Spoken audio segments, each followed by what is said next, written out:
सोनम वांगचुक के समर्थन में उतरे राहुल गांधी, उद्धव ठाकरे, ममता बनर्जी समेत पूरे विपक्ष ने भरी हुंकार। विपक्ष के एक कदम ने उड़ाई सरकार की नींद। लाखों लोगों के साथ सड़क पर उतरने की तैयारी में विपक्ष। जी हां, क्या देश की राजधानी दिल्ली में एक बार फिर 2011 जैसा अन्ना आंदोलन पार्ट 2 शुरू हो चुका है।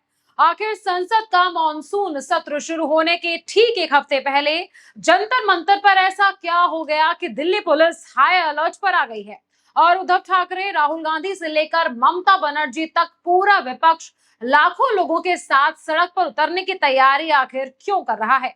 देश की राजनीति में आज हलचल मच गई है। जिस धरने को लेकर सरकार कई दिनों से मौन साधे बैठी हुई थी, आज उस सरकार की नींद आखिर उड़ चुकी है। एक 59 साल का बुजुर्ग शख्स जिसे खुद कोई एग्जाम नहीं देना है, वो देश के नौजवानों के भविष्य के लिए पिछले 14 दिनों से आमरण अनशन पर बैठा है। उसका वजन 9 किलो तक गिर चुका है। बीपी, शुगर सब कुछ ऊपर नीचे है। लेकिन अफसोस की बात यह है कि अपने एसी बंगले में बैठे हुक्मरानों को ये धूप, ये बारिश दिखाई नहीं दे रही है। आज के इस वीडियो में हम जंतर मंतर से आ रही उस कड़वी हकीकत का पर्दाफाश करेंगे जिसे मेन स्ट्रीम मीडिया आपको कभी नहीं दिखाएगी। इसीलिए वीडियो को एंड तक जरूर देखिएगा, क्योंकि आज बात हमारे देश के भविष्य की है। आज बात आपके बच्चों के हक की है। नमस्कार, मैं हूं प्राची शर्मा और आप देख रहे हैं पीआरबी। पूरा मामला समझने से पहले ये हेडलाइंस देखिए। पहली हेडलाइन, केंद्र सरकार को परवाह नहीं, उद्धव ठाकरे ने सोनम वांगचुक के अनशन को दिया समर्थन, राहुल गांधी से की बड़ी अपील। दूसरी हेडलाइन देखिए आपकी स्क्रीन पर, सोनम वांगचुक की हालत चिंताजनक, वजन गिरा, उद्धव ने की राहुल गांधी से बड़ी अपील। तीसरी हेडलाइन देखिए, उद्धव ने राहुल गांधी से की अपील, कहा सीजेपी प्रदर्शन में हो शामिल। चौथी हेडलाइन देखिए, उद्धव ठाकरे ने मुख्य न्यायिक परिषद के विरोध प्रदर्शन का किया समर्थन, वांगचुक से अनशन समाप्त करने का किया आग्रह। इन हेडलाइन से आपको कुछ तो समझ में आ गया होगा कि आज इस वीडियो में मुद्दा हमारा क्या रहने वाला है। जंतर मंतर से उठी आवाज अब संसद तक पहुंचने की तैयारी में है। जी हां, जो सरकार नहीं कर पाई वो अब विपक्ष करके दिखाएगा। जंतर मंतर पर देश के अलग अलग हिस्सों से आए युवा, छात्र और परेशान लोग हफ्तों से अपनी आवाज सरकार तक पहुंचाने की कोशिश कर रहे हैं। दिल्ली में कड़ाके की धूप है, बीच बीच में तेज बारिश भी हुई, लेकिन प्रशासन का रवैया देखिए। प्रदर्शनकारियों को धूप और बारिश से बचने के लिए एक एक्स्ट्रा त्रिपाल तक नहीं लगाने दिया गया। सवाल सिर्फ एक आंदोलन का नहीं है, सवाल है देश के उन लाखों छात्रों के भविष्य का जो सालों मेहनत करने के बाद भी पेपर लीक और परीक्षा व्यवस्था की खामियों से जूझ रहे हैं।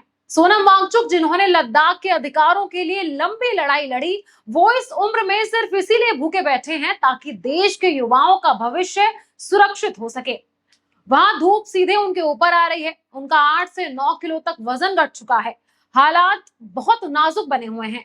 जब वहां मौजूद लोग और अभिजीत दिपके पुलिस के सामने हाथ जोड़कर गिड़गिड़ा कर कहते हैं कि सर धूप आ रही है, प्लीज त्रिपाल लगाने दीजिए, तो पुलिस आगे से कहती है कि कहां है धूप, मुझे नहीं दिख रही। आप ये वीडियो देखिए, इस वीडियो से आप समझ पाएंगे कि आखिर पूरा मामला क्या था। सर सामने लगाया, हाथ जोड़ रहा हूँ सर। मैं भी हाथ बोल रहा हूँ। अरे उस इंसान को धूप लग रही है यार, मुश्किल में वो इंसान, क्यों इतनी दिक्कतें खड़े कर रहे हो आप लोग? कहाँ है धूप, ये बता दो। कहाँ है धूप, मतलब दिख नहीं रहा है क्या सर? आपको धूप आ रही है? दिखाओ ना। क्यों जीना हराम कर रखा है यार? हटा के दिखाओ मेरे को। अरे हटा कर दिखाओ मतलब क्या? दिख नहीं रहा है आपको? यहाँ से वो रिफ्लेक्शन दिख रहा है आपको? कहाँ है? वो दिख नहीं रहा है सर। एक सेकंड, वो मर जाएंगे तब आपको तसल्ली मिलेगी। अभी की बात, वो मर जाएंगे तब आपको तसल्ली मिलेगी। देखा आपने किस तरह से अभिजीत दिपके पुलिस के आगे हाथ पैर जोड़ रहे हैं, खूब मिन्नतें कर रहे हैं, लेकिन दिल्ली पुलिस टस से मस नहीं हो रही। सोचिए, आजादी के 80 साल बाद के भारत में क्या युवाओं को शांति से अनशन करने और बारिश से बचने का भी हक नहीं है? अब आपको जरा इस वायरल वीडियो को भी दिखाते हैं। जंतर मंतर पर सोनम वांगचुक के साथ ऑल इंडिया स्टूडेंट एसोसिएशन यानी कि आईएसए के कुछ छात्र अलग अलग मंच बनाकर पिछले कई दिनों से भूख हड़ताल कर रहे हैं। वो अलग अलग मंचों पर भूख हड़ताल पर बैठे हैं। कई बच्चों की तबीयत इतनी खराब हो चुकी है कि उन्हें हॉस्पिटल ले जाना पड़ रहा है। वीडियो में आप देख सकते हैं कि इन स्टूडेंट्स की तबीयत बिगड़ने पर एम्बुलेंस से उन्हें अस्पताल ले जाया जा रहा है। क्या सरकार का दिल अब भी नहीं पसीज रहा, या फिर सरकार तब निकलेगी जब इन प्रदर्शनकारियों में से एक आधा की मौत हो जाएगी? लेकिन तब भी कोई गारंटी नहीं है। अब आप सोच रहे होंगे कि आखिर ये युवा कौन सी ऐसी नाजायज मांग कर रहे हैं जिसके लिए इन्हें देशद्रोही तक कह दिया गया है। जरा आप इनकी मांगे सुनिए और खुद तय कीजिए कि क्या ये गलत है या फिर सही। इन छात्रों की पहली मांग है परीक्षाओं में हुई धांधली और नीट पेपर लीक विवाद की नैतिक जिम्मेदारी लेते हुए शिक्षा मंत्री धर्मेंद्र प्रधान तुरंत इस्तीफा दें। इनकी दूसरी मांग है पेपर लीक के मानसिक तनाव और दिक्कतों की वजह से आत्महत्या करने वाले छात्रों के परिवार को 1-1 करोड़ रुपए का मुआवजा मिले। इनकी तीसरी बड़ी मांग है देश में एक पूरी तरह से ट्रांसपेरेंट, निष्पक्ष और विश्वसनीय परीक्षा प्रणाली लागू की जाए ताकि दोबारा किसी बच्चे का भविष्य बर्बाद ना हो। अब आप बताइए, अब आप तय करके बताइए कि इनमें से कौन सी ऐसी मांग है जो देश विरोधी है, कौन सी ऐसी मांग है जिन पर इन्हें देशद्रोही कह दिया गया है। क्या अपने हक के लिए आवाज उठाना कोई गुनाह हो गया है? इस छात्र आंदोलन की गूंज अब इतनी बड़ी हो चुकी है कि राजनीतिक दल भी इसके समर्थन में उतर आए हैं। 13 जुलाई को आम आदमी पार्टी का एक डेलीगेशन जंतर मंतर पहुंचा। इसके अलावा सीपीआईएम के सांसद अमराराम, आंध्र प्रदेश और राजस्थान के वामपंथी नेता और चंद्रशेखर आजाद की आजाद समाज पार्टी ने भी छात्रों को अपना खुला समर्थन दे दिया है। लेकिन सबसे बड़ा धमाका किया शिवसेना प्रमुख उद्धव ठाकरे ने। उद्धव ठाकरे ने साफ ऐलान कर दिया कि उनकी पार्टी राहुल गांधी की कांग्रेस, ममता बनर्जी की टीएमसी और अखिलेश यादव की सपा समेत पूरे विपक्ष के साथ 20 जुलाई को जंतर मंतर पर इकट्ठा होंगे। और सिर्फ धरना नहीं होगा, जंतर मंतर से सीधे संसद भवन का घेराव करने के लिए मार्च निकाला जाएगा। अब आप खुद सुनिए कि उद्धव ठाकरे क्या कुछ कह रहे हैं। और इसलिए मैं चाहता हूं कि अब समय आया है पूरे देश में अपने अपनी पार्टी का जो एजेंडा है बाजू में रखकर हम सारे लोग इकट्ठा आकर वो जो आंदोलन चल रहा है उसका समर्थन करें। और वो इसलिए करें क्योंकि ये सिर्फ एक पार्टी का एजेंडा नहीं है, अपने देश का भविष्य का विषय है। और देश के भविष्य के लिए आज जिनके कंधों पर जिम्मेदारी है वो अपनी जिम्मेदारी नहीं उठाएंगे तो देश की स्थिति बड़ी बुरी हो सकती है, खराब हो सकती है। और मैं आज खुलेआम सोनम वांगचुक जी को और दीपके को मेरा समर्थन दे रहा हूं। तो सुना आपने उद्धव ठाकरे ने कैसे हुंकार भरी है। अब यहीं पर अरविंद केजरीवाल ने भी जंतर मंतर जाकर वांगचुक और सीजेपी के प्रदर्शन को समर्थन देने की बात भी कह दी है।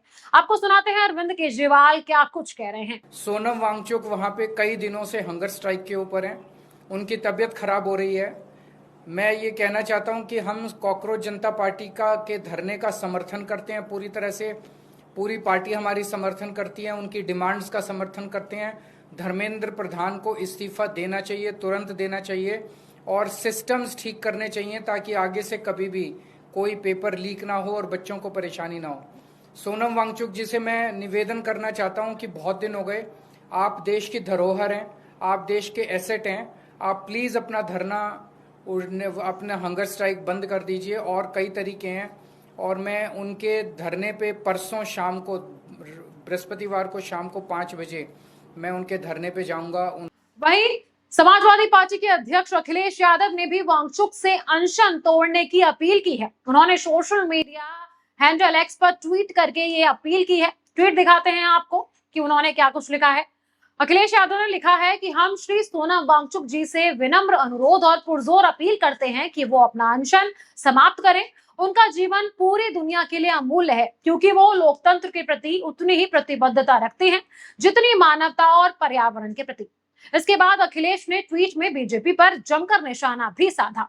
तो देखा आपने, विपक्ष अब एकजुट होकर इस मुद्दे पर आवाज उठा रहा है ताकि बहरी हो चुकी सरकार के कानों पर जूं तो रेंगे।